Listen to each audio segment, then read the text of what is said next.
Lesley, I know Hi, you're on, morning, but everyone. yes, but we're not seeing you for some reason. Oh, I'm not sure because my camera has been All on. right, now that you're talking, I can see you. Okay. All All right. right, so we have everybody. Michelle? Good morning to everyone. Thanks. All right, okay, we can all see you. I am wondering, I mean, this is not about perfection today, ladies. I don't know if maybe the experience might be better if we probably share the slide and we queue instead of everybody on the screen, but let's work with what we have. So I am going to ensure that you get to know the panelist. I deliberately did not share a bio because I want the experience to be personal. And so we're going to start with each panelist just sharing their journey when they were younger. Did you imagine yourself working in technology or AI? And so we're going to use that as the anchor question so that we can get to know each other. Like I said earlier, this is a safe space. So I am going to start with you, Anika, because Anika, so let me just apologize in advance. Anika Shuttleworth, it's Girls in ICT Day, and us women that are leading the charge are in demand. And so Anika also has another engagement immediately following today's session where she'll be speaking at another conference that is focused on AI.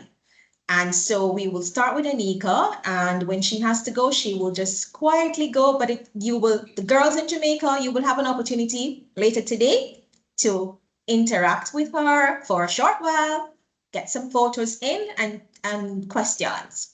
So, Anika, why don't we start with you? Thank you so much, Sandra. Good morning. Sound check. I hope everyone is hearing me quite well. Yes, we are. All right, wonderful. I'm Anika Shuttleworth, Chief Information Officer for the ICT Authority. Now, when I was younger, I had no clue I would have been in this profession. So I say to the young girls, don't worry. You don't have to have it all figured out at this stage. It will evolve. For me, I personally was interested in becoming a psychiatrist. Believe it or not, I love the human mind, how people are thinking, how are they feeling, what is going on, and thus wanted to be in that profession. But chemistry just did not work with me, or I didn't work with it. And I always said that God had a greater plan for my life or a different plan. So interestingly for me, my journey in the profession started when I went to the University of the West Indies to register. And I was going to register for life sciences, that is biology and zoology. But a senior lecturer there said to me, you have very good grades in math. Why don't you do computer science? That's what started me on that path of being interested in this area. So someone actually saw a greater potential in me than I saw in myself. And then later on for me, I just recognized that God had a different path for me. So I was going to go on that journey. That's my brief synopsis, Sandra. Thank you, Anika. We'll go to Deputy Governor, Michelle. So good morning to everyone, and a special good morning to the Gen Zs and digital natives among us, whether male or female, welcoming all of you. And it's really a pleasure to engage with you briefly this morning.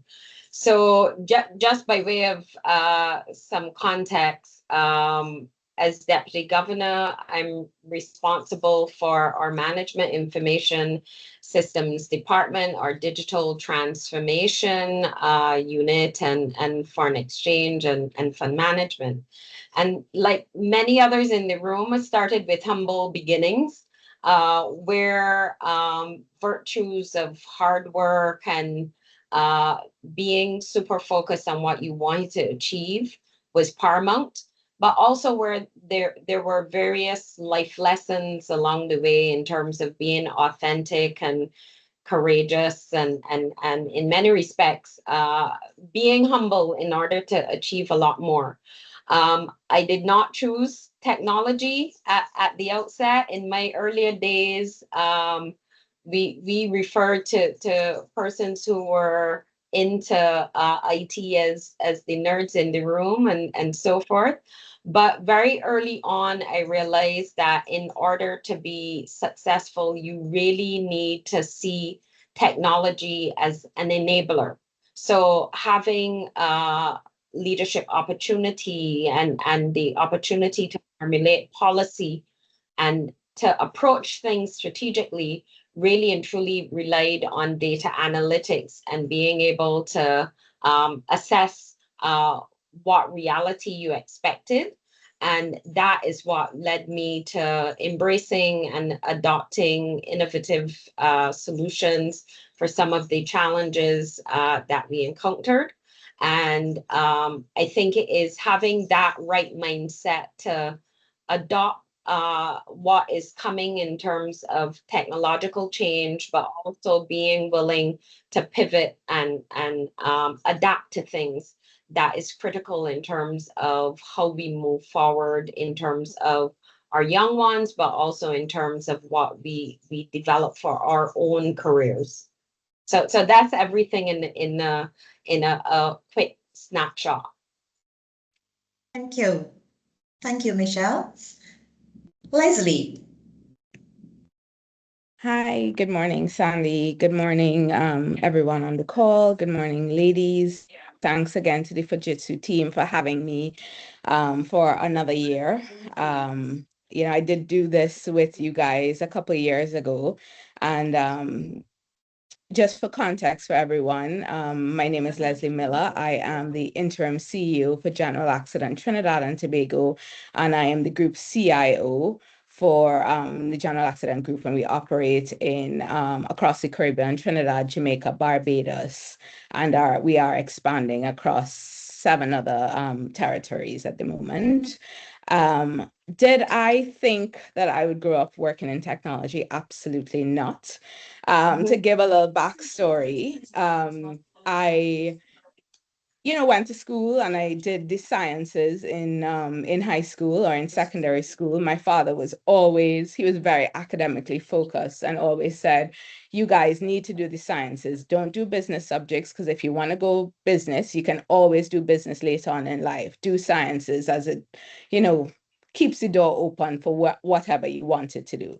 I had always had a inclination or liked computers. In those days it was ICQ and MSN Messenger.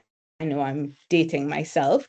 And I had a computer at home and I would spend, dial-up internet, and you're talking to people on ICQ. So I liked using the computer. Did I know what technology entailed in terms of a career? I had no idea. I thought that technology was programming, was coding, and I had no introduction to it. Anyway, went to school, did CXC, went on to do A-levels, biochem math, and I did not do well in A-levels. Did not. I lined throughout school and I didn't do well in A-levels. So when it was time to go to university, I had limited options in terms of what next. And computers became an option because I did do well. I had a 1 in IT. So that's how I ended up doing my first degree in IT. So I moved to Jamaica from Trinidad, moved to Jamaica for university. And it was then I really learned that, IT is not just programming. There are all these different areas.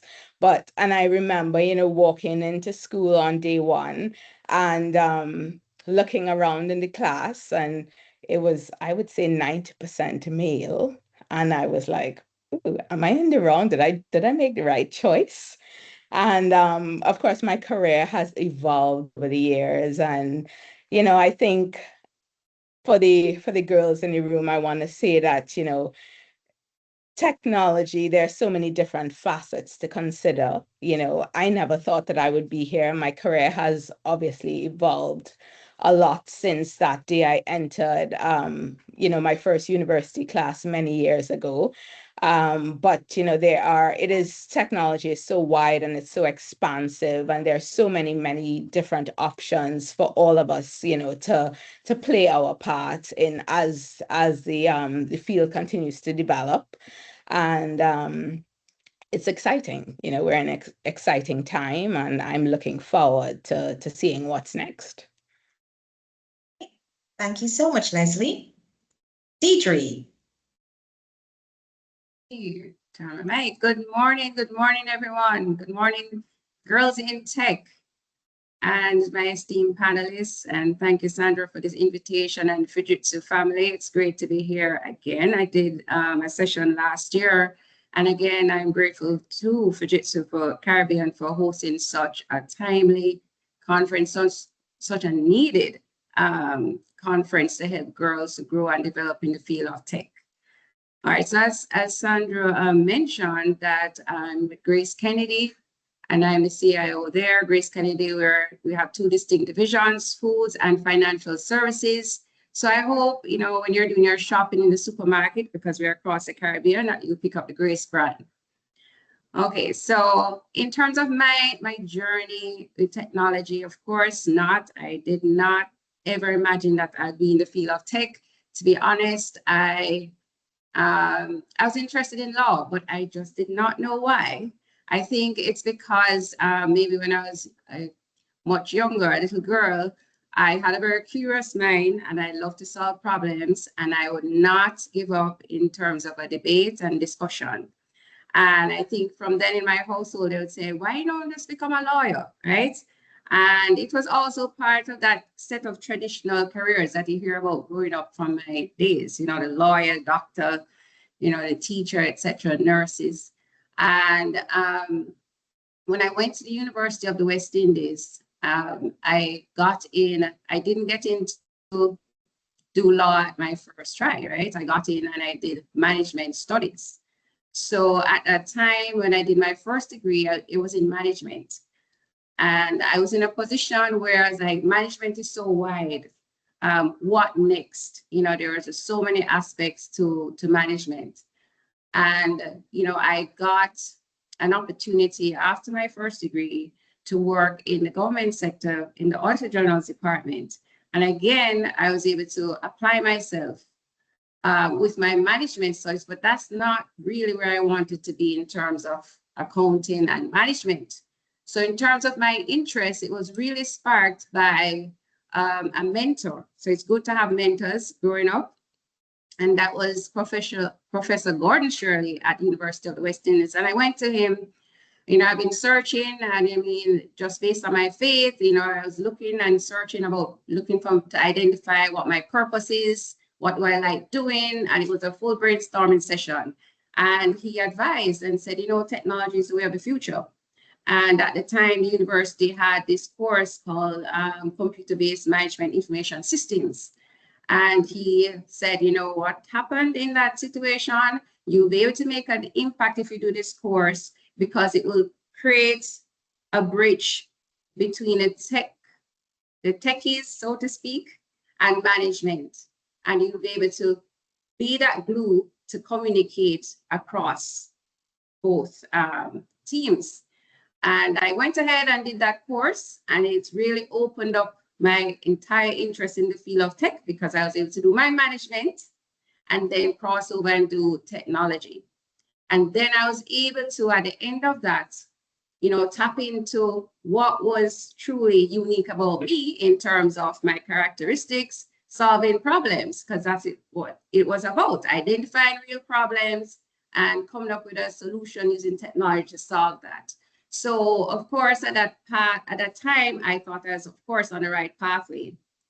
And I, from then, went back to where I was working in the government sector, and I really saw where I could make a change. Because of my curiosity, my curious mind, problem solving, and I like, what keeps me and what motivates me is really just accomplishing, going through various challenges that stretches me and allows me to grow. I went back and I challenged the Auditor General at the time to say, why not set up a technology unit? And I did a whole proposal around that. And somehow it was accepted. And that's what really motivated me now to grow in the space, not fully to be where I am now, but at least I saw, you know, something that I was passionate about and could apply what was, you know, innate, something within me that I could really enjoy. So that's really what started me on that journey. So I started in IT auditing. And from there on, it transitioned in terms of learning. I think Lesley mentioned it. There are various aspects to IT.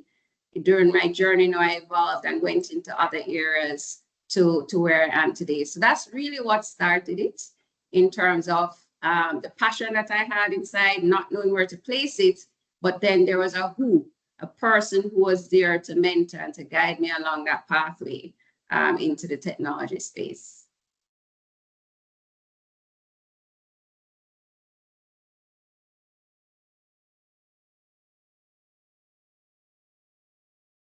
So that's it for me. Did we lose Sandra or? Thanks.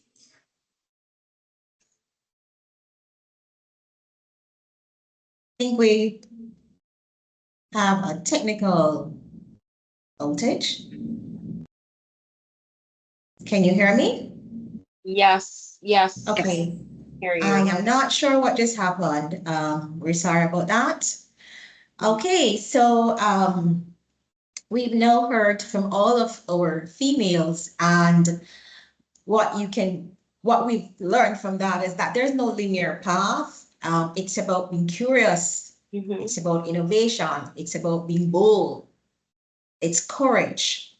It's thinking about the art of the possible. So with that said, let's get to the heart of what we really want to talk about today, which is AI for development. So there's a lot of hype around AI. AI is the latest buzzword. But unlike other trends that we've seen, we do know that AI is going to just evolve and it's going to get better. It's going to become more embedded in how we work, how we live, in our personal lives, in our professional lives, in learning, in all areas. And so it is very important for us to understand, how do we use AI responsibly? How is AI solving real problems? How do we use AI to advance? And so that's the conversation we will have now. And I am going to start with you again, Anika, because I do know that you have time constraints and we want to make sure that we hear your voice and your diverse perspectives today. Thank you so much, Sandy. You know, one of the things I've learned recently, that we shouldn't assume that persons know some of these terms that we use so much.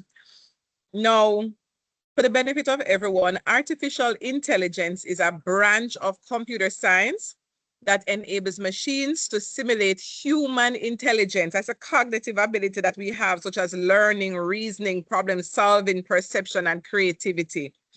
So that's what artificial intelligence really is. But a lot of people think of it as the videos that you see online of politicians dancing, or the little baby doing a thing or singing or so. But there's a whole lot more to it. Artificial intelligence is actually solving real life problems.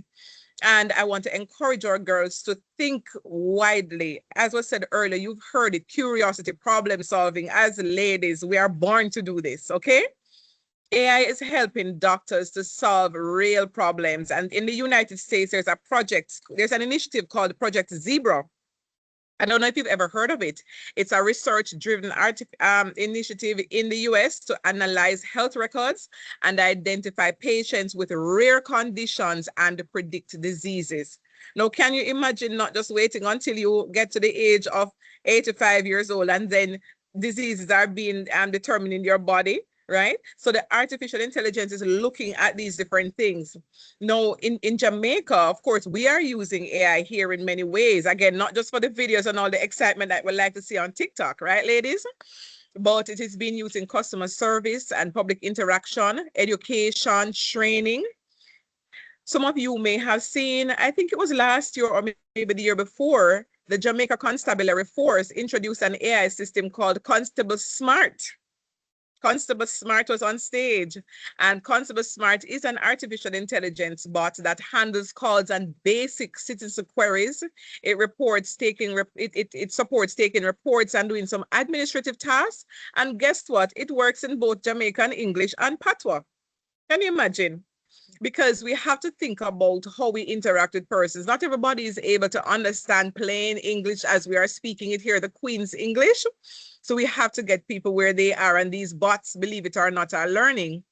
Another solution that is actually being built, so this is a sneak peek, is a Jam bot, a Jamaican bot, which is WhatsApp related, to help citizens interact with the government or access government information more seamlessly. So you just ask a question and you'll get a response instead of having to navigate through, however many websites.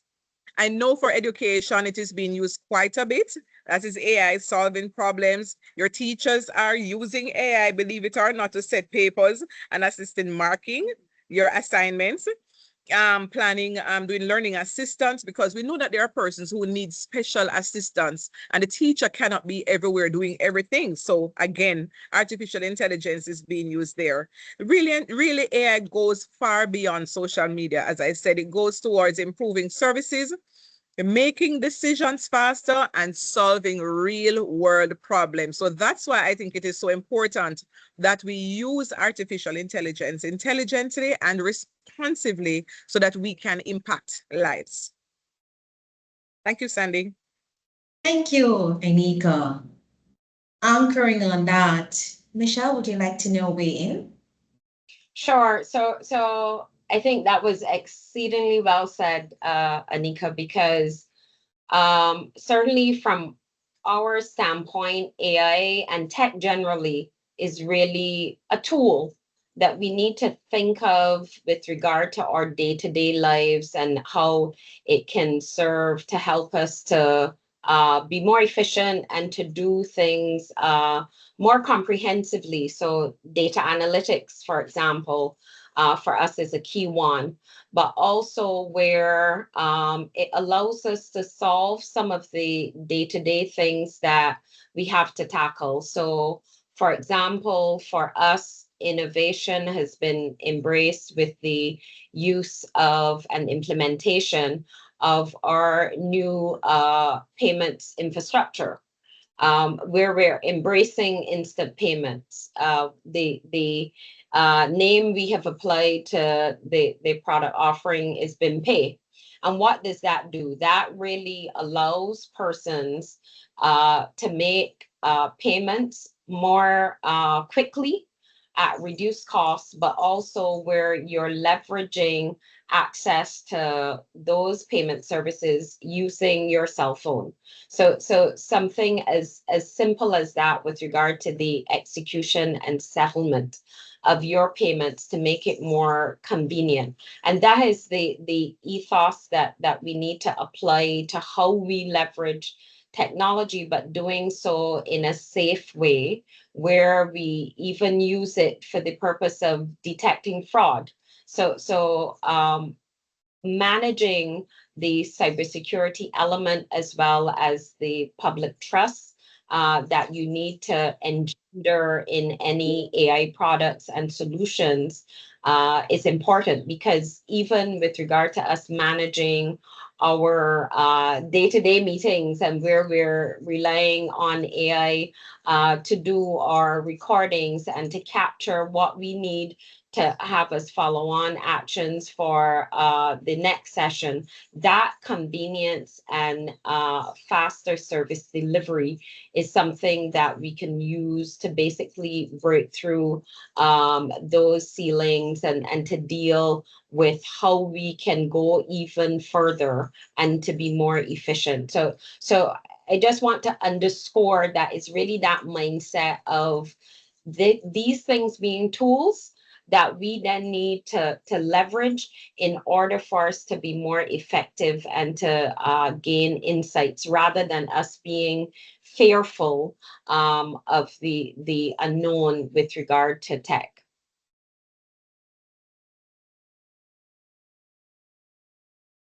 Thank you very much, Michelle. So you've heard AI in health, AI in finances, how they're using AI at the Central Bank of Barbados.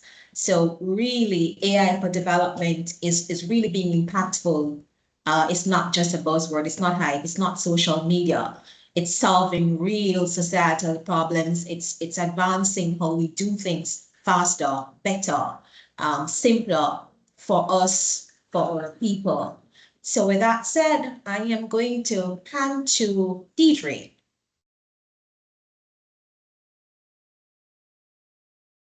All right, thank you. I mean, I've enjoyed the discussion so far. I mean, what more to add, right? We've all said it and gave some really great examples, starting out Anika the definition, and then Michelle went through some real practical ways.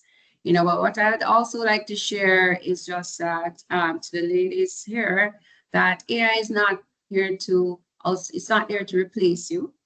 As Michelle said, it's a tool.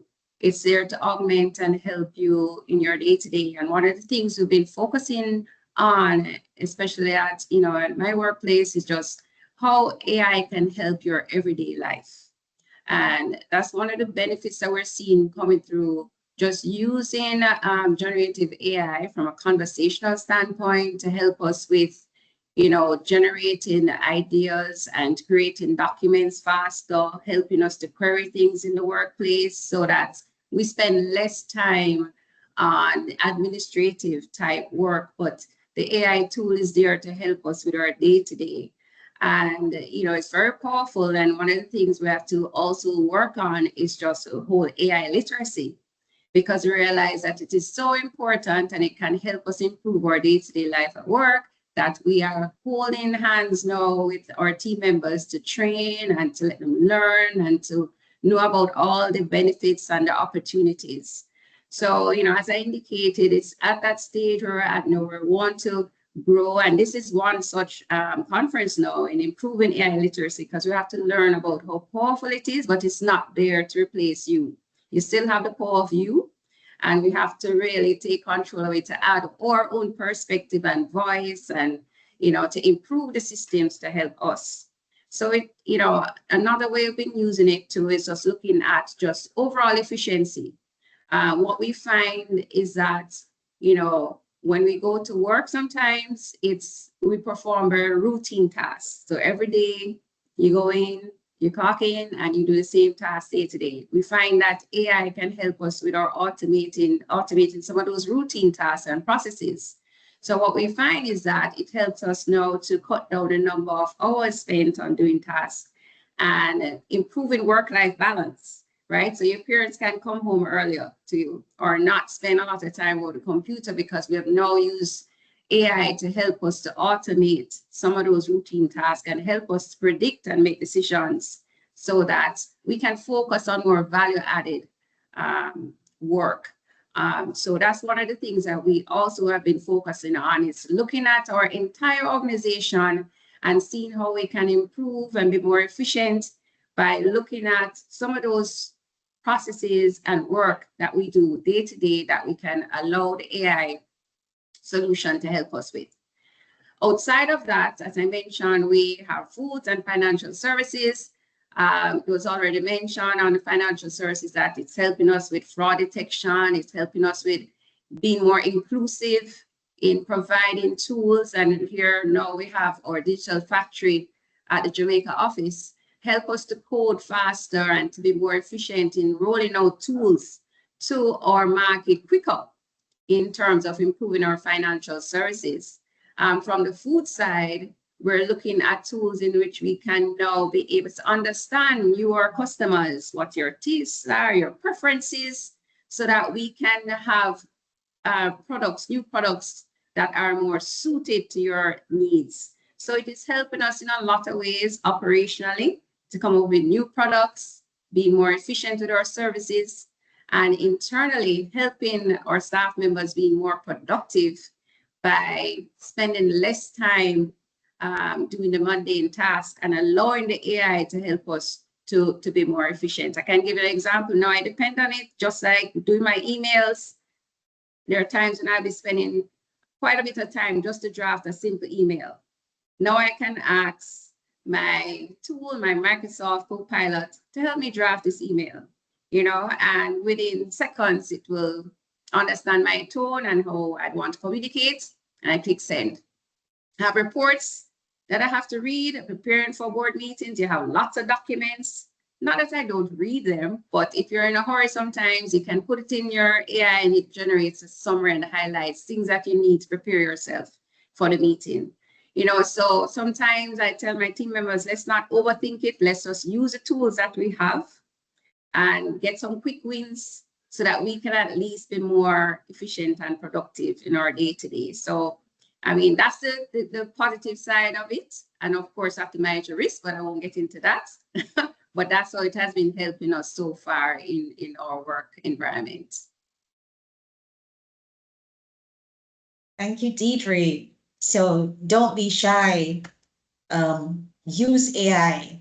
It will help you to be much more efficient. We're hearing about efficiency at scale, processes, so, you know, helping you to get communication going faster and focusing and enabling you to focus on really high value things. You know, not have your time spent on what we would call the mundane. But it's not just about the mundane. It's about really delivering value in our businesses, in how we interact and how we show off.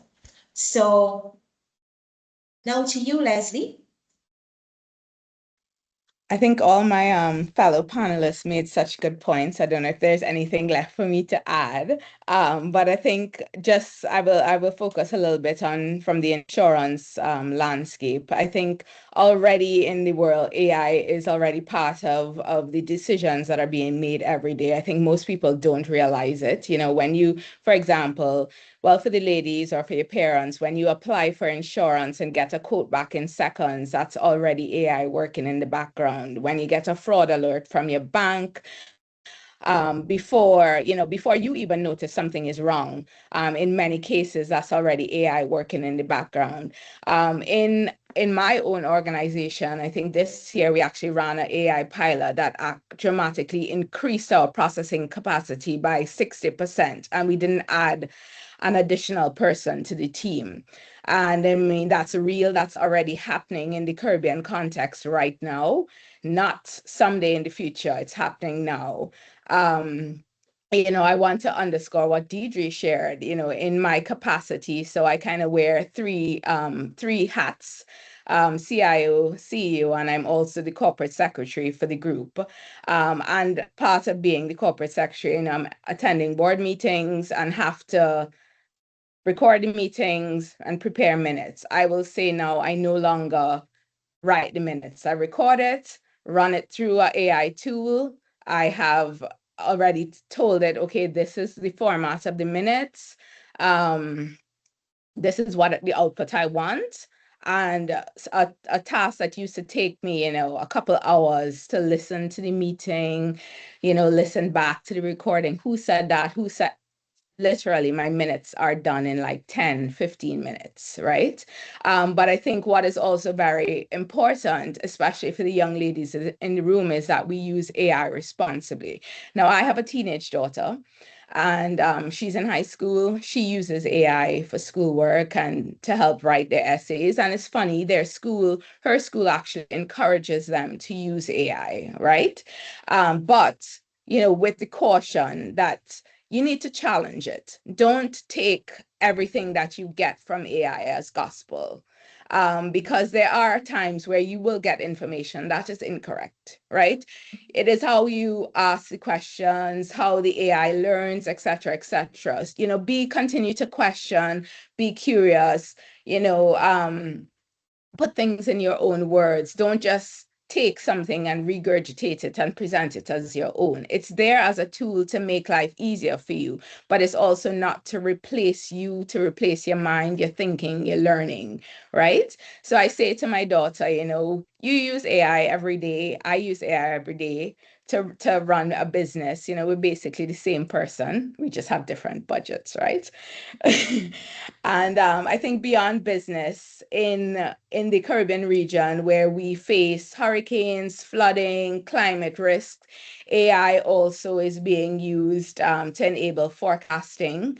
And the use of AI is helping us to save lives. Of course, you know, when we are under hurricane watch, especially for those of us in Jamaica, and we're watching the National Hurricane Center and where the different models and where is the hurricane going to go next, etc. That is AI in the background. And I think the question for us to answer today is not whether AI will affect our future. It absolutely will. It is affecting our future today. I think the question is for the ladies in the room, will you be one of the people that is helping to shape AI? Or will you be simply one of the person that AI happens to? And I think it really should be the former. You are in a great opportunity right now with how, you know, the world is evolving to help be a part of the story and help to create how the story evolves. And I think, you know, I just encourage everybody to just continue asking questions, be curious, use the tools to your advantage, right? You know, there are just so many opportunities, and I would encourage all the ladies here to continue in that vein, you know. Thank you so much, Lesley. And I think it raises the question, it takes us to, you know, from innovation to responsibility, using AI responsibly, fairness, safety, and trust, because AI opens up a lot of other areas that we have to pay attention to in terms of how we are using AI, who is helping to shape how these technologies are designed and used. And us women, young girls, have to be a part of that innovation, those conversations. It's not wait, it's now. And you're not too young. That is the message that I'm hearing from our ladies. Diverse voices really matter in innovation. And so I want to ask my fellow panelists, what risks do we run if diverse voices, especially our voices, are missing from these decisions in terms of how AI is being used, policies shaping AI, biases. It's not about, it's you know, we work in a male-dominated industry, it still is. And how do we break those barriers? What do we need to do? Yeah. And Michelle, given your role, I think I would love to start with you. Yeah, okay, sure. That's a really good question, because I think realizing the value that, and young females as well as some of us older folk bring to the table with regard to realizing that oftentimes when we have females at the table, there is a level of meticulous nature that is applied and passion that is brought to the fore. And that is something that is very valuable in terms of shaping our projects and how we apply technology in many respects. So that diversity is something that we don't want to dilute, given that technology is supposed to be a tool that serves our communities and that serves our diverse clients and publics. So to my mind, having young females at the table when we are brainstorming or when we need to shape something that will be rolled out for broader use is very critical, because that difference in perspective and being sure that we are not reinforcing some bias that may exist before is paramount in terms of the value added and how we're then able to leverage this solution to really solve for something that is being experienced. And to my mind, oftentimes to young persons in the room is for them to remember that they are bringing value to the table. And by doing so and by approaching it with that level of confidence and perspective, it then allows us to be more inclusive. And that is something that we can't dilute if we want to achieve as a society. So sort of it goes back to the adage that the old adage that when a society uplifts women and allow them to have opportunity, the whole society benefits. And I see it the same way with regard to how we are able to adopt and basically pivot around technology and ensure that is inclusive in terms of how it's shaped as well as how it is accessed. Thank you so much. Anika, do you want to weigh in? Because I know your time is coming to close shortly. Thanks so much, Sandra. You know, as I listened to Michelle sharing just now, I remember something that my children always say to me. They say, Mom, you always take the weight of the world on your shoulders. You take up people's problems too much. No, as women, that's how we are. We are problem solvers and we feel. That's just how we are. We feel a whole lot of things. No, I want us to contextualize this in even the use of technology. And we're talking specifically about AI. Now, for any solution that we use, people are at the heart of it. People are being impacted. So as women, we have to think about any solution that we are using, how are people's lives going to be impacted? Are they going to be better off or are they going to be worse off? So this is now where we think about the biases. For those who are getting ready, those girls who are here, who are getting ready to enter the work world soon, whenever it is that you apply for a job, you have to go through a shortlisting process. You submit your resume and they look at it and say, okay, is this person a good fit for this organization?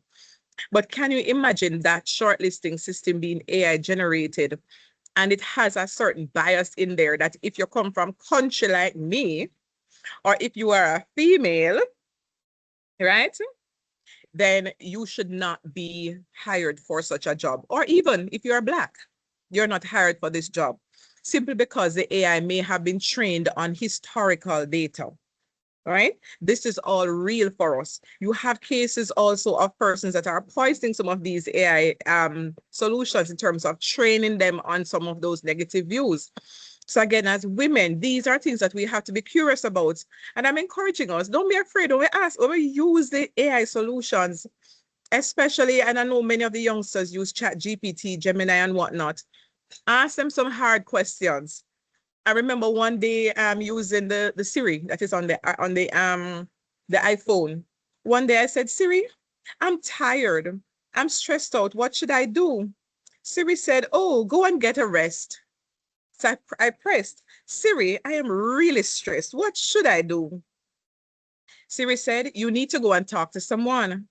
I pressed again. I said, Siri, I am really properly stressed out and I need some help. Siri then said, listen, I can't help you anymore. Goodbye. Think about it. Think about it. I was getting help along the way, and in other cases, it may have been harmful.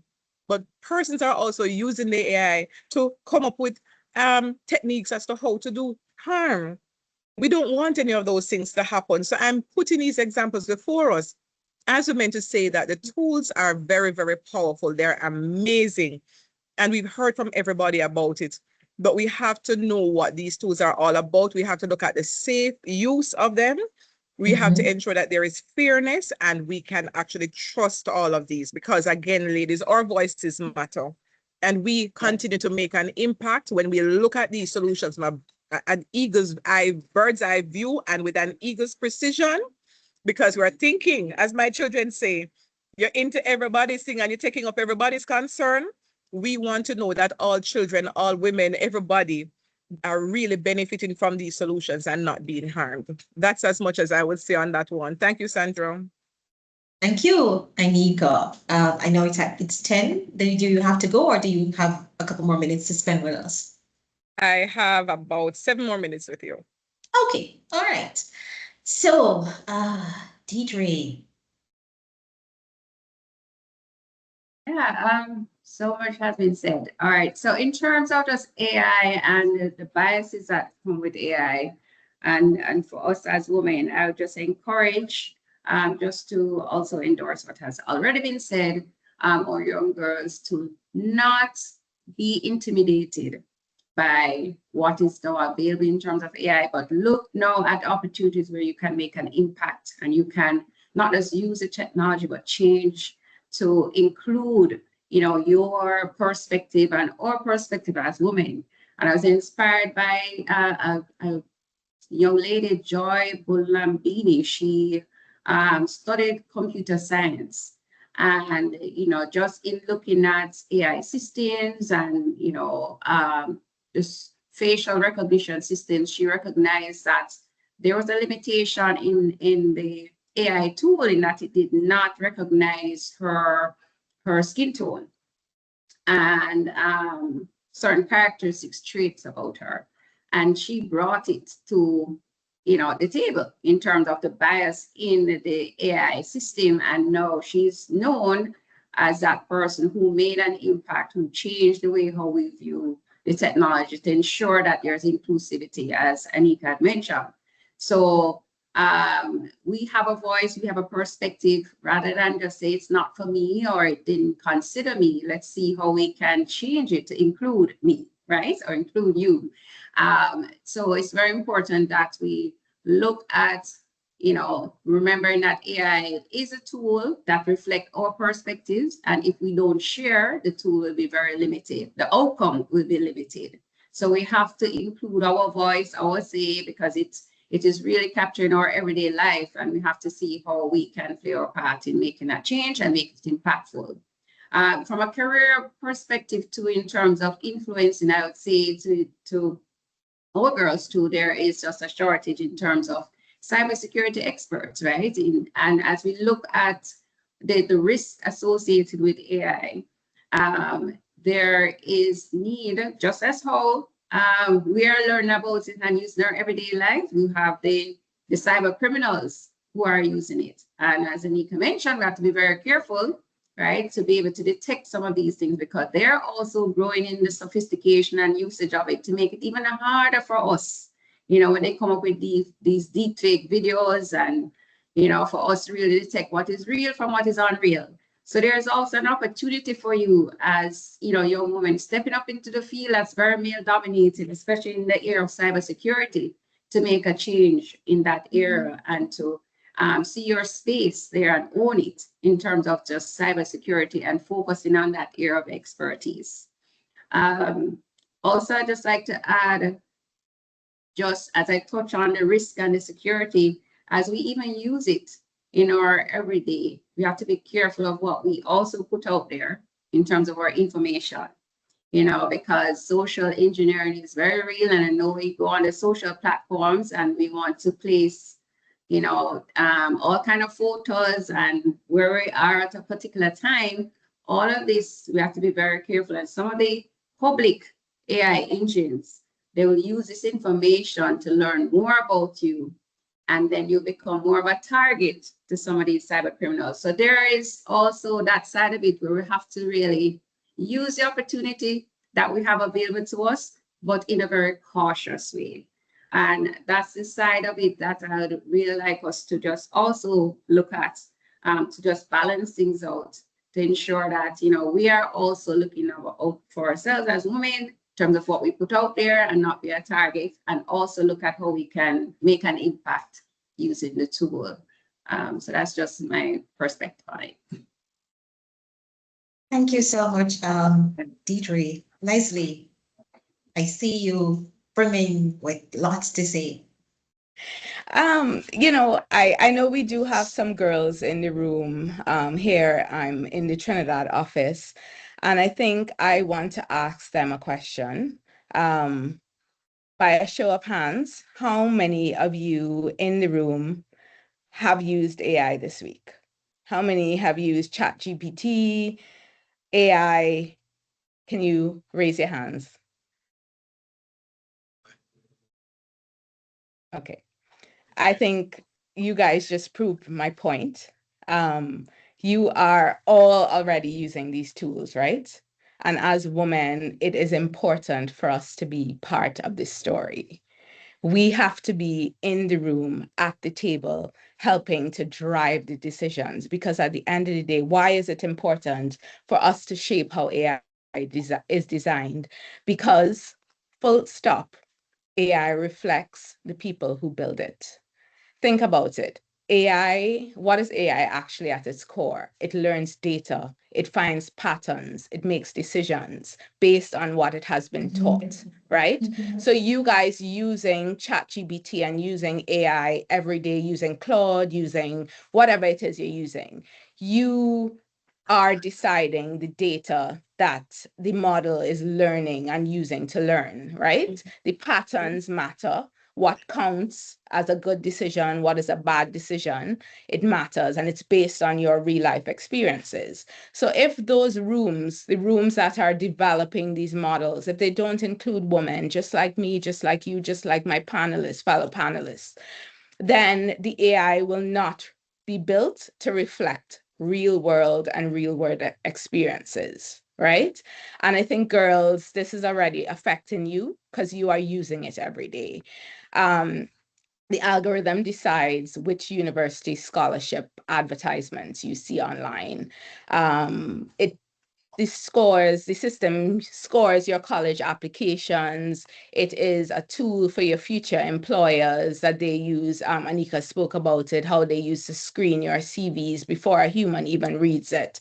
These are all AI systems. And if the people who built it didn't think about you, a young Caribbean woman, and those systems may not be necessarily working in your favor. You may never even know. And, we've seen what happens when it goes wrong. Deidre mentioned, facial recognition systems, and the weaknesses in recognizing Caribbean, brown, and Black skin tones. And I think there are also subtler examples closer to home. There are AI systems being used to assess your credit worthiness, but they were trained on data that does not represent the Caribbean financial realities. There are healthcare tools that have been built on data sets that do not represent the Caribbean context and patients that look like me and you. So I think there are biases that already exist, and why we need to be at the table as a Caribbean, as a woman as well, is to help influence those outcomes for people who are not going to be in the room when those systems are being built. What happens in the AI context, it is not an accident. It is a predictable outcome based on our experiences. And I think for us in the Caribbean, for us in Trinidad and Jamaica and smaller countries, the outcomes matter because it impacts us, right? And I think the only way for us to have a say is to be at the table, to impact, how these tools are being used and developed. And I think as women, we are not just users of AI. We need to be the designers, the decision makers, the ones who sit down before the system goes live to say, hey, have we thought about this? Have we considered this option? Have we considered this ethical implication? Every single person has an opportunity to impact and be part of that change. Not someday, no, because it's happening right now. Yes, absolutely. So, a lot of times when we hear about technology or AI, it's coding, it's beyond coding. And I think as you listen to the conversation and the perspectives of our female executives, it is very clear that we all belong. It's not, as Lesley said, it's not tomorrow, it's no.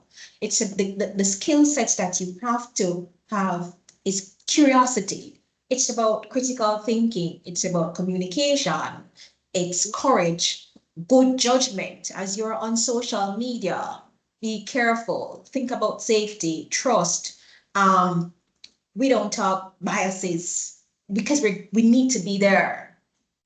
We have to be very intentional about showing up, having the courage to ask questions. Questions lead to knowledge. Be curious.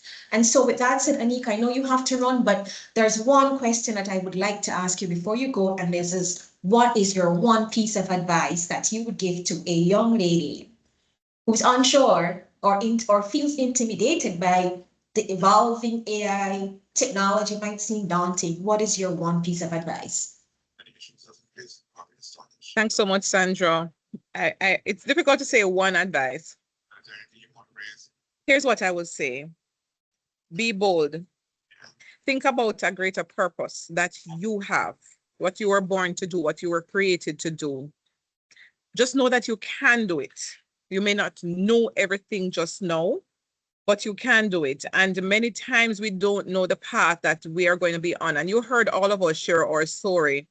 You know, even when I started out working, I know I did not want to do programming all day, every day. I knew it. But then I discovered that there were other professions within the same discipline of technology that I could be of impact with what was already in my heart, which is working with people. So I'd say just have that mindset of having a purpose, fulfilling that purpose, and having a growth mindset. Because when you have a growth mindset, you're thinking about where you want to go and all the various things that need to be done to develop. You're not going to just sit and be comfortable where you are. But as Sandra said, be curious, a critical thinking, and all of those things. So that's my very long one point, Sandra.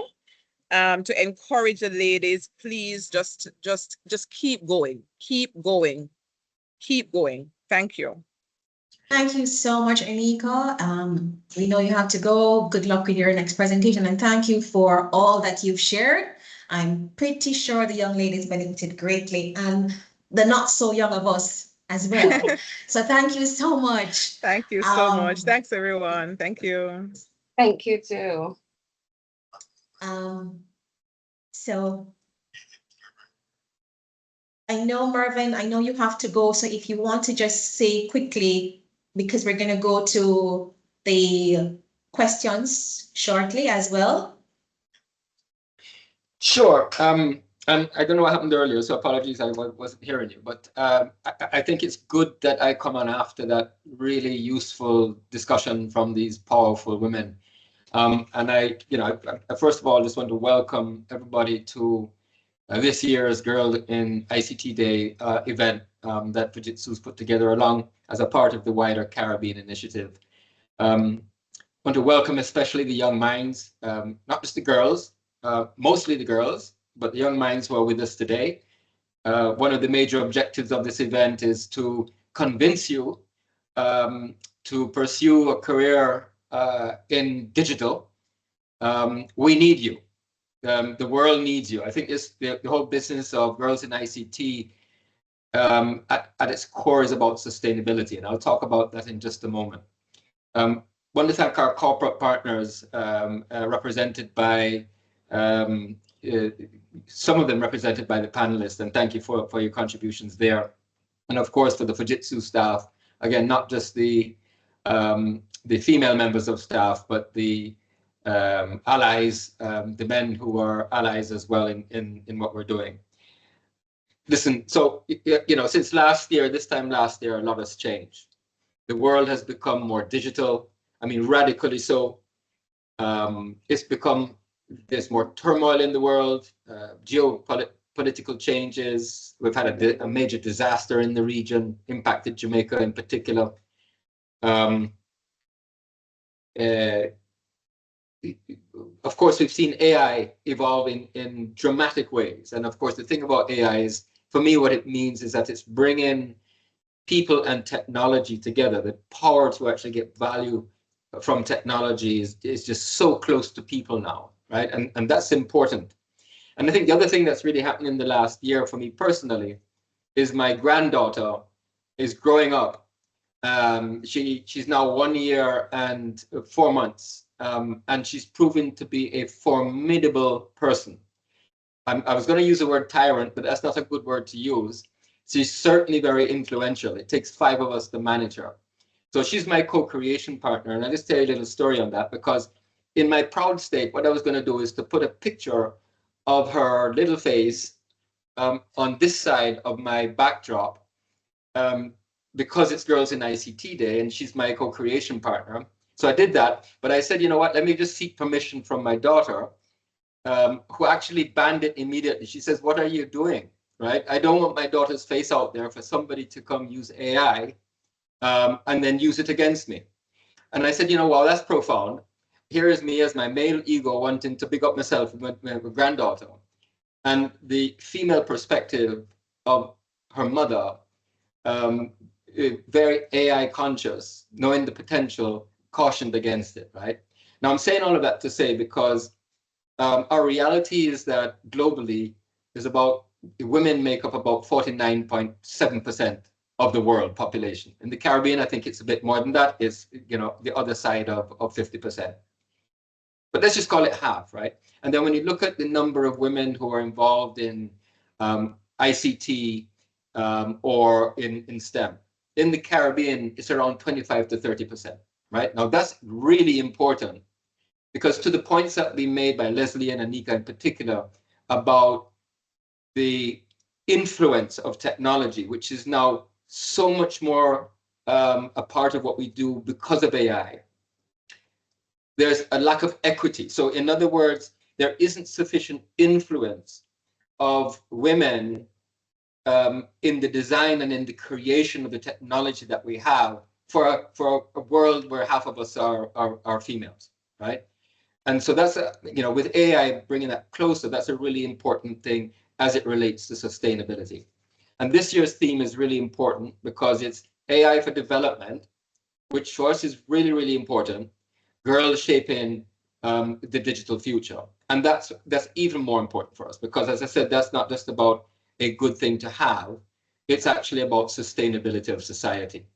So this year's purpose and Fujitsu's purpose, which if you take time out to look at it, is the reason we exist is that we contribute to the sustainability of society by building trust through innovation. In other words, we use technology for good. And with the evolution of AI, compounded by the world's problems becoming more complex, there's an urgency that we have around how we use technology for good. And at the center of that is the power of women. And it was said earlier in the debate that women have a unique perspective, a curiosity, a collaborative sense, a more community sense. And so we need girls, we need you girls to commit to help influence the future digital world that we have. And the word influence is really important, through your participation and through your knowledge and through your innovation. And as Sandy said earlier, through your curiosity. So today is really important, and we have a really exciting agenda. Thanks to the Fujitsu team who put this together regionally. So as a regional business, we're really, really proud that we can host this session in multiple countries at the same time and bring the real power of women together. And thank you for the panelists who just spoke and those who are to come. Really, really appreciate your effort. And so I'm, you know, as the head of Fujitsu, really proud to be a part of this. Every year it becomes more important to us. As I said, every year it becomes more a part of our sustainability message. And you can expect more of us as we evolve. You know, happy to see the Jamaica AI Association in Jamaica being a part. We're having conversations around potential ecosystems. So the new world, which have women as a critical part of it, building ecosystems is a part of what Fujitsu wants to co-create for the future. So thank you all for coming. This is really important to us. Have a fantastic, enjoyable day. I'll actually be in the Jamaica office a little bit later to participate in the activities there. Hope to see you face to face. In the meantime, thank you. I am actually real. I'm not virtual. I'm not AI. This is a real Mervyn. God bless you and have a good time for the rest of the day. All right. Thank you so much, Mervyn. And now we get back to the one piece of advice that we want to leave with the young ladies today. Michelle? Hi, Sandra. Thanks for that. I'll try And make to it yours. keep the Ignore the one piece of advice. one And piece just of what is advice. I'll what try is to what are keep your the energy takeaways? following on. So for me, is realizing that all of what we're talking about in terms of being brave and learning and adapting and being conscious of how to manage your risks, whether it be cyber risks or access to your data in any other form, all of it is not going to be done perfectly in one go. This is really about you, in many instances, failing forward. It's about you trying things and having to iterate around them, whether it be, as in my instance, when I was a young economist and then evolving to operate in other parts of our institution. It was about being comfortable with the reality that you will try things and they may not succeed, but you have to iterate and go again. And to my mind, that is really the crux of what will lead to us being successful, because we all have the potential. Is really how we unlock it and how we show up and how we determine to try something new and pivot around a solution or an idea that we had, and trying to determine how or if it can work.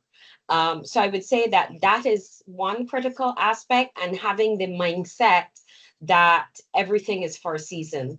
So in my instance, I know that there are some things we encounter that are not easy. They're challenges. I remember going through a 6-hour exam on one occasion, and I really had to draw on the fact that this was just for a short period in many respects, so that I could do even more and achieve even more. So I think that mindset, as well as being willing to try new things and be a positive disruptor in some respects, is something that we all have to hold on to. And by doing so, we can sort of ignore some of the noise or naysayers that try to prove that we can't do certain things. It is sort of having the right focus around what we want to achieve, realizing that it's not going to be perfect, iterate around it. And that is how you really create that growth path and move forward over time. So that would be my lasting insight that I would hope some members in the audience will take away to sort of apply to their own journey. Thank you so much, Michelle. That was truly insightful. Mhm. And I'm sure that the young ladies have benefited from those tips. Deidre. Yes, what I'd like to leave with you ladies today is just to remember that the power lies within you, right? I can think back years ago when I was in your shoe at your age and state of life. I wasn't thinking about AI.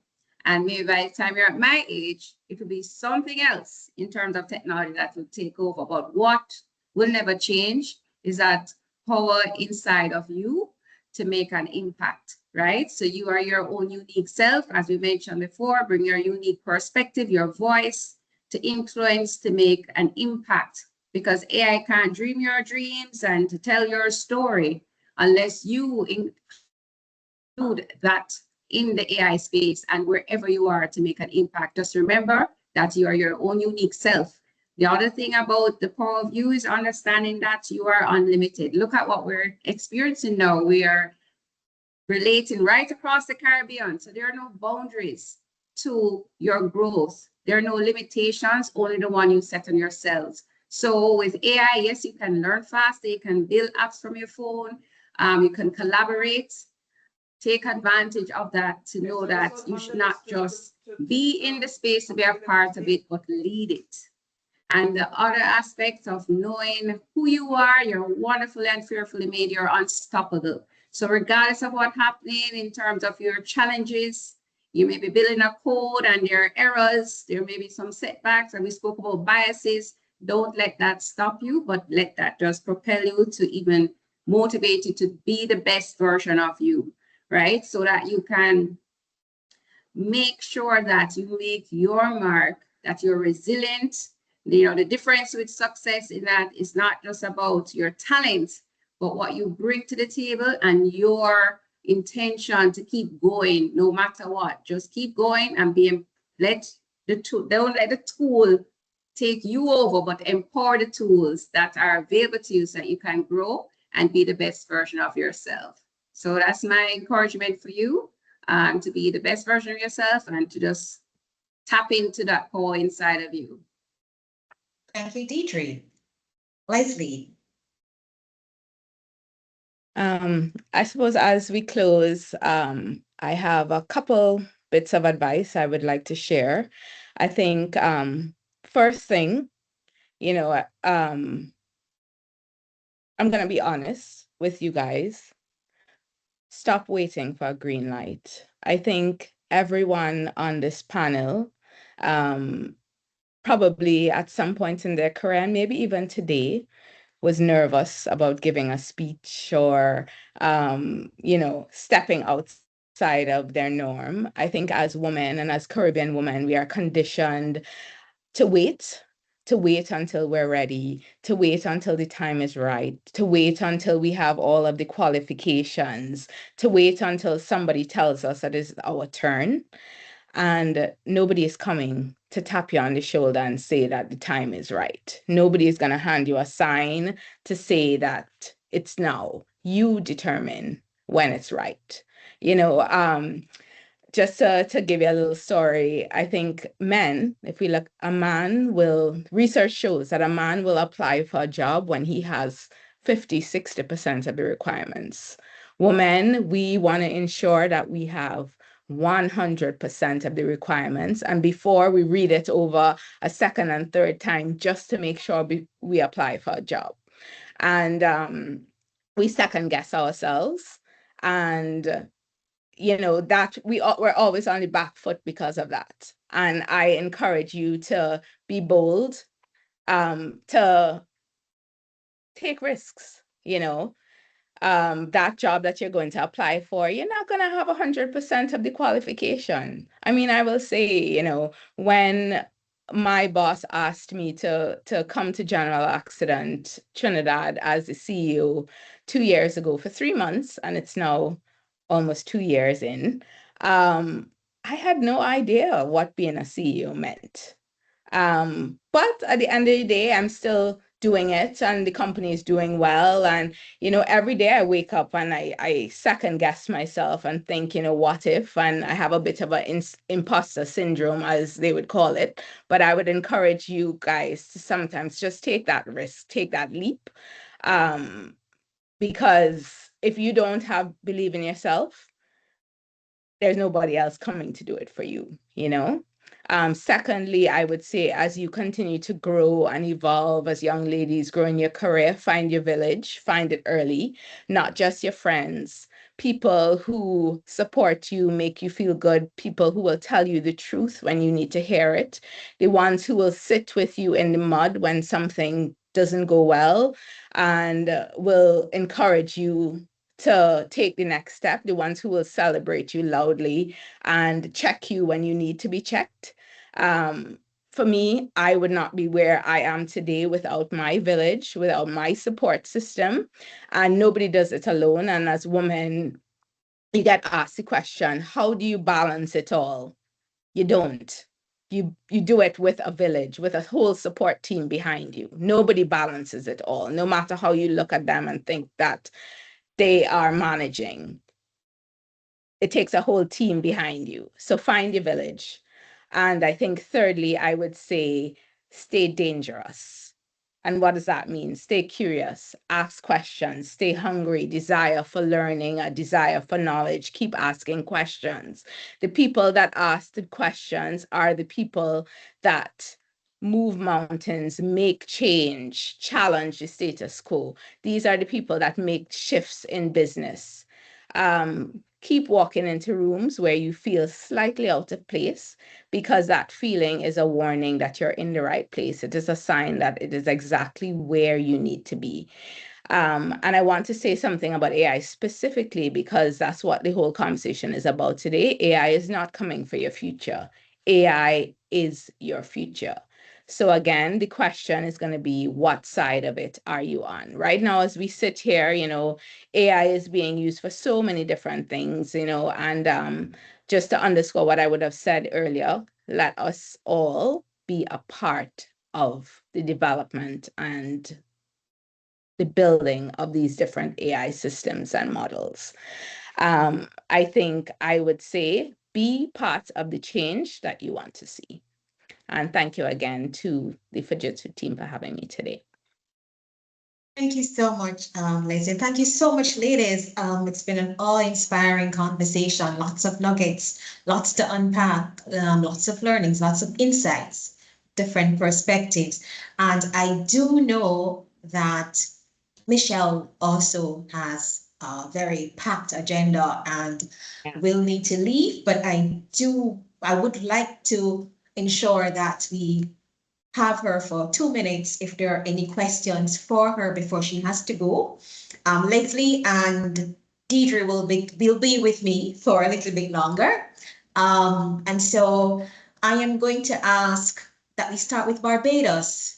Leanne, if you could just let me know if there are any questions from the young ladies in Barbados.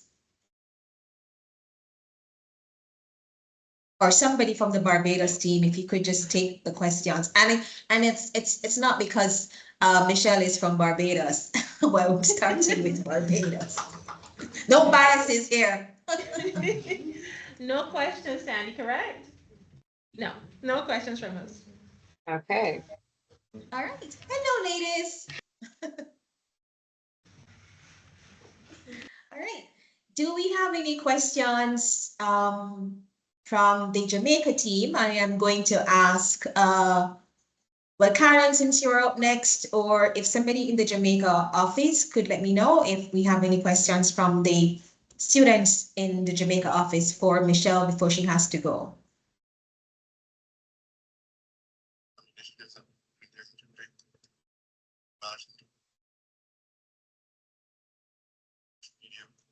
I think I heard something. Yeah, well, there's a question online. It's AR. Yes, my name is Alicia Rankin, and I'm a student at the University of the West Indies. And my question is, what steps can women take to now become active contributors in AI, given that some of us don't have necessarily technical background? Yeah.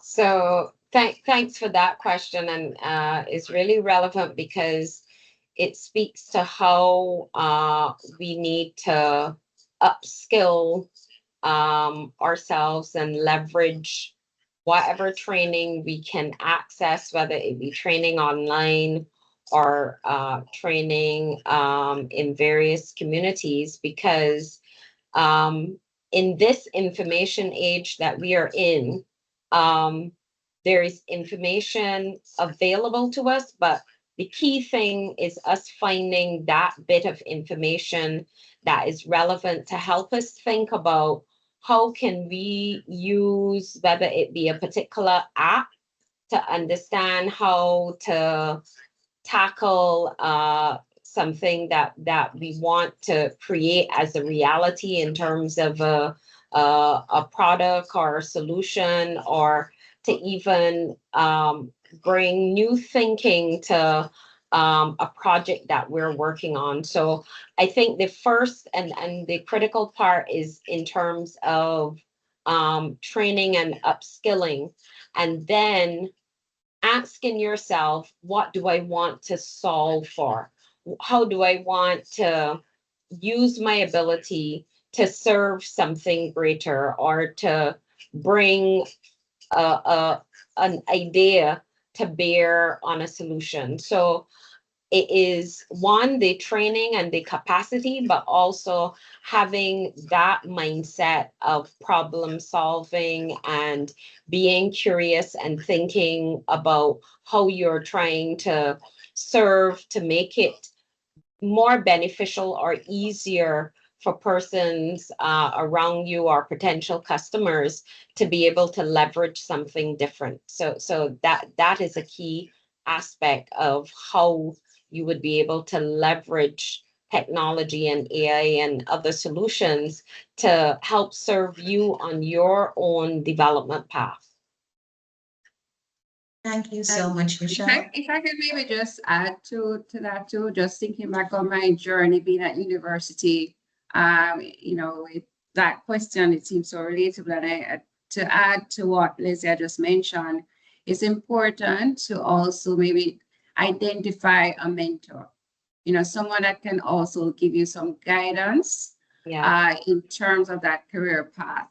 That can even steer you just in that right direction. So I think, you know, even as was mentioned, just having that village, start thinking about who are some of those persons and don't be shy about it.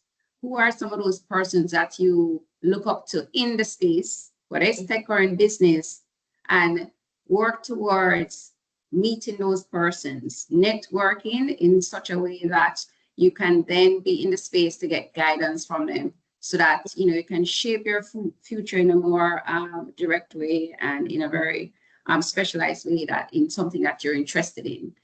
So I would just add mentorship to that also. Yeah, very true, very true. Yeah, I totally agree with you on that, Lesley. It is very important to have a mentor. It's very, very important. And so we also have a question in Trinidad.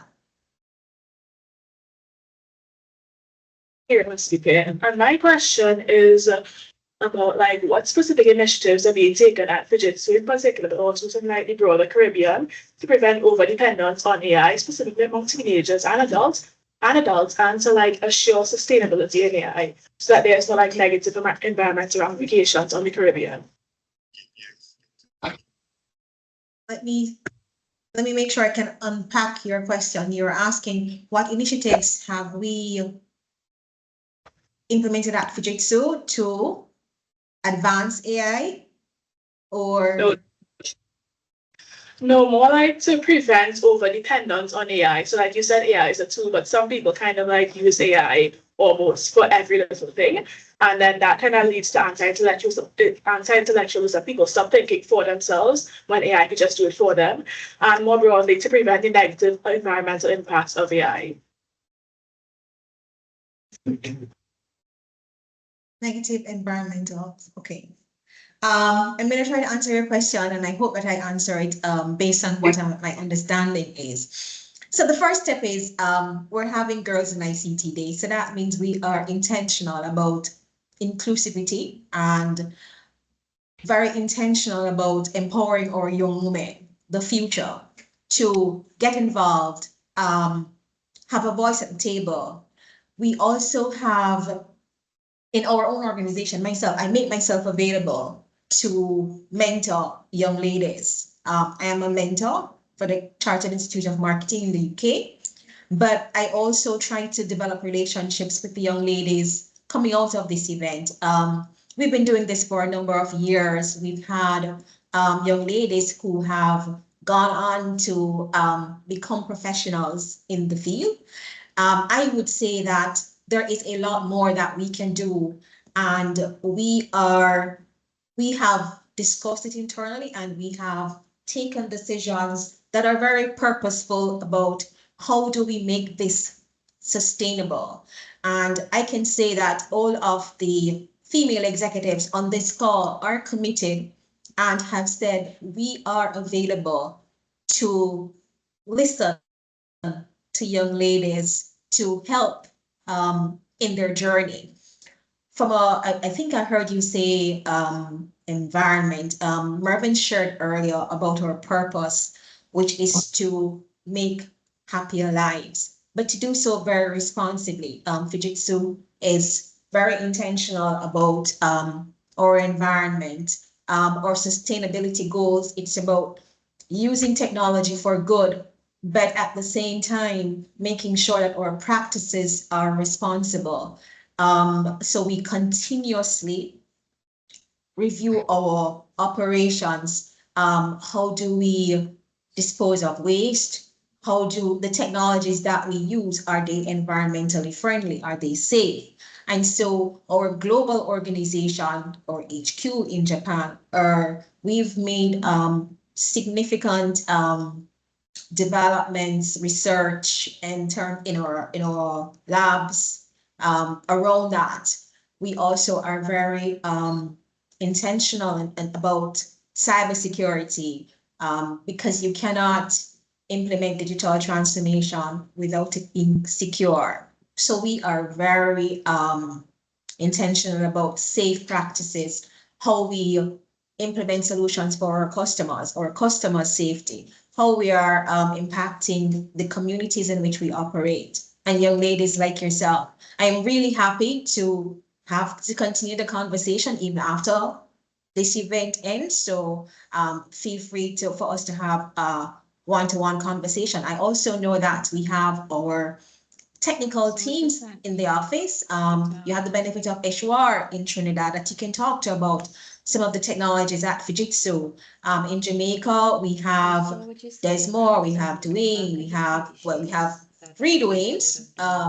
We have Desmore, and we have a wealth of knowledge that we can share with you. But what I want to say is that, pardon me, we want to. No, if I look at. I think you should give a blended. We want to be a part of. Rachel, could you mute, please? We want to be a part of your journey, and we encourage you to keep engaged with us so we can share more with you. I hope I've answered your question. Yes, yeah, thank you so much. Sandra, Okay. can I just chime in Yes. on that point? Because I think it's an important point and question that connects directly to the conversation that we've been having this morning. Because I do think that the risk of over-dependence on AI is an inherent risk that we do need to address. It is also an organizational risk. And I will say, one that companies need to be actively managing right now. I think for the girls, I would say that you guys need to be aware of, while you may use AI every day to answer questions, etc., do not give away your thought, right? Do not give away your right to ask questions to AI, right? Your critical thinking. Very many times somebody may look up something on AI and say, oh, well, ChatGPT told me XYZ, and it is taken as gospel, right? Very many times ChatGPT is wrong. Because remember also, ChatGPT, these AI models are learning from different human interaction, right? It is learning based on what other people are asking and telling it. It does its own research as well, but it is also not 100% accurate. So let's not run away and take it as gospel. And I think as organizations as well, it's very important for you guys to understand that while we are advocating for the use of AI and using it to make us more efficient, etc., we hire in our hiring processes, we're still hiring for thinking and not just doing. Right? We're not just hiring for your ability to complete a process in 10 minutes versus 60 minutes or 60 hours. We want what's inside here, right? When we bring people into our technology teams, etc., we're looking at for people who can, yes, execute a task, but who are able to challenge the status quo. We're looking for people who can question a process, right? And I think AI literacy is something that is important and something that as organizations, as leaders, that we ensure that is being built and being advocated for across our companies, our businesses, because I think everybody who touches AI or touches an AI tool needs to understand that, yes, the system is great and it's powerful, but at the end of the day, there are still people behind managing these processes, working, supporting. And yes, AI will, there is a lot of conversation that AI will, replace jobs, et cetera, but at the end of the day, you inherently bring a value, bring your thought, your individual thought, your critical thinking, your confidence to the conversation that the AI doesn't have. So, I think it's very important for you guys to remember that and don't just think, okay, there is a over dependence. And also remember, I know I use ChatGPT a lot. I will say ChatGPT, I put in a scenario or a discussion that I've had and say, what do you think, right? But then also sometimes I question myself and say, but that's not how I would respond. That's not my authentic self. So don't lose yourself, I would say, in the whole AI conversation. Just remember, you're an individual and you bring, that is the value that you add. Your thought, your thinking, you add that value. The AI doesn't replace you. Thank you so much, Lesley. Michelle, do you have to go now? I do not want to keep you much longer. We'll just take like 2 or 3 more questions and then we will move to carry on. Hi, sorry, Sandra, I actually have to jump off shortly, but I just wanted to add before I do that, that element with regard to understanding how to sort of apply critical thinking to what was generated by the AI solutions, as well as realizing that there are behavioral and emotional intelligence elements that we have to apply as well in our day-to-day with regard to how we use what AI is telling us. That is a very critical takeaway as well. Thank you so very much. Beyond that, I just wanted to thank the Fujitsu team as well as all the attendees for not only joining but remaining open to some of the information that we have touched on, so that I feel comforted by the fact that we've shared something that is of value to everyone.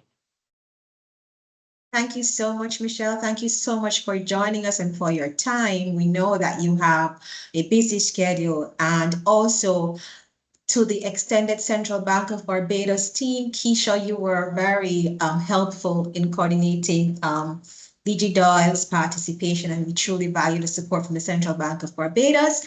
So with that said, Michelle, I hope you have a very good meeting for the rest of the meetings and your engagements for the rest of today. Thank you so much again for joining us from Barbados. Thank you as well, and best wishes to the entire Fujitsu team, and continue to chart the way forward as we progress in terms of some of the things that are relevant to our further development. So thanks, everybody. Right. Thank you.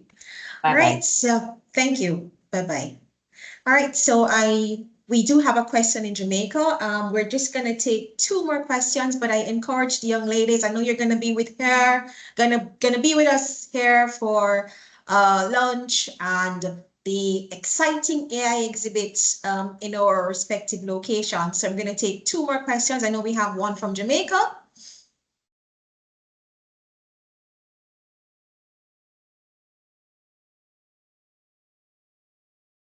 Good morning. My name is Gianna. I'm from St. Andrew High School for Girls. My question is, if you were in high school right now and you're doing your CSEC SPAs, right now they have implemented AI that can be involved in your SPAs right now. And if you, what happens is that if they find more than 20% of your work containing AI, you can face some form of penalties. And my question is to you, imagine that you are a student and you did your work, no AI was involved within it. And when it comes to being scanned through AI now, it is being shown that you have gone past the limits, the 20% threshold. Would you consider it a benefit for CSEC in terms of cutting down on cheating for the SPAs, or would you consider it a disadvantage for the students who have put in their hard work to get to where they are in terms of that? Deidre, do you want to take that? Yeah, I'll take it. I'm just trying to understand in terms of the question, but more lean towards what Leslie had also just mentioned, whether you're doing your CSEC exams or any form of exams, to use AI as a tool to help you and not eliminate your critical thinking. So it's always more, I'll say, advantageous for you to use your critical thinking and apply the knowledge in a limited way from the AI tool or any tool to guide you in terms of answering your questions, because that is what will make you distinctively different. I can give you an example, not necessarily with CSEC, but being at I would say a conference similar to this one, and someone shared an experience that they went in and they used the technology to help them to draft their speech. And when they went to the conference to deliver, someone else did a similar thing. And they sounded identical in terms of what they had to deliver. So it's important for you to stand out, for you to get that A, and for you to be that person who applies your knowledge and show that the learner is transformed in you and you have applied yourself. It is important that you don't forget, as I always say, the power of you to apply your critical thinking. You will always win. As Leslie said, when you tap within and use your mind, your creativity, your uniqueness, your perspective to answer your questions. But of course, the AI tool is there as a guide for you, but use it in a very limited way, because what you may find is that you have other students that will answer the question quite similar to you, the more you rely on the technology. And then that will be a difference between you getting an A or a B, right? So that's what I would leave you with, is it's always important to bring your skills, your uniqueness, your understanding, your perspective, your critical thinking to the tool. You will always win in that kind of scenario, and less about how AI will answer it for you. Thank you. Thank you, Deidre. I do agree with you. You need to train AI. So it's very important to have your unique voice. Do not lose it. Use AI to enhance you, not replace you.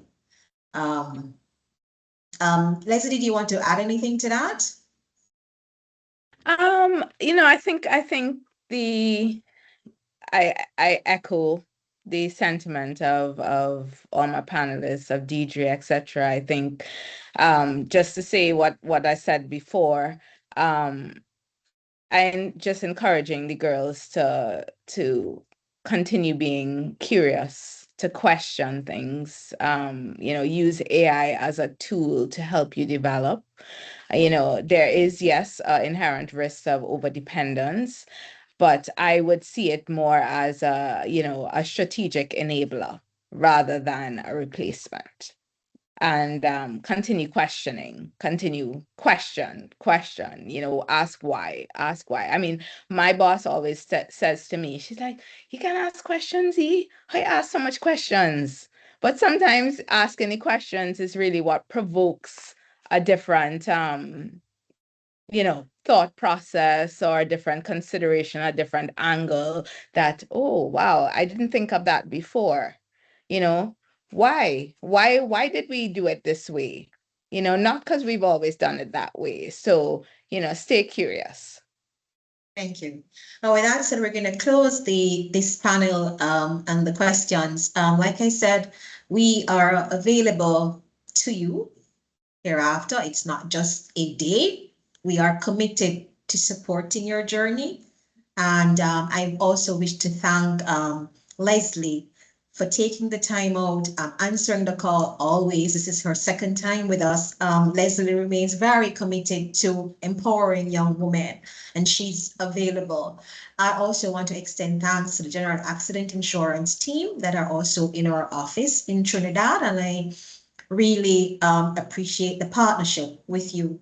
I also want to thank Deidre. Deidre also, again, is a part of my village, our village. Deidre is always an advocate for young women, advancement of our females.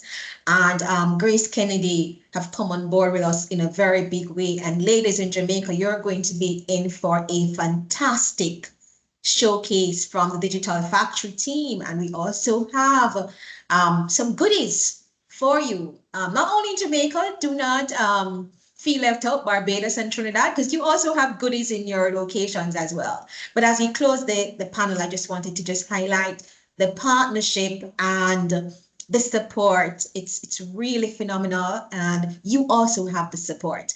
So with that said, it does not stop being exciting.